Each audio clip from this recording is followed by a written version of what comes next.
और अब सबसे पहले मंच पर आ रहे हैं ग्रुप 1। ये राग खमाज पेश करेंगे और साथ ही भक्ति रस के कुछ गीत भी गाएंगे। अंत में तुझा मागतो मी अता गीत से गणपति जी की वंदना करेंगे।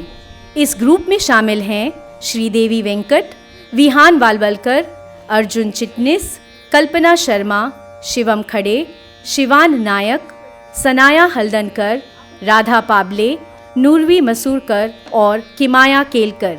तो आइए सुनते हैं इन स्टूडेंट्स को, सुनते हैं मेहनत से चमके इनके सुरों को। तो जोरदार तालियों से इनका स्वागत करें।